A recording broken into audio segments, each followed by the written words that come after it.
ఈ నెల 27న జరిగే పట్టభద్ర ఎన్నికల్లో భాగంగా ఈరోజు ఇల్లందుకుంట మండల కేంద్రంలోని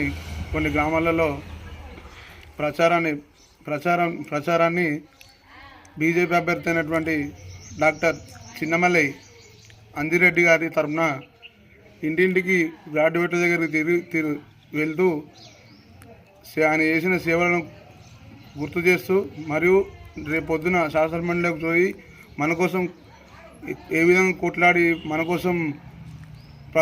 ప్రభుత్వాన్ని ప్రశ్నించి మనకు సమస్యల కోసం పోరాడే వ్యక్తి అయిన చిన్నమల్లై అంజిరెడ్డి గారి గురించి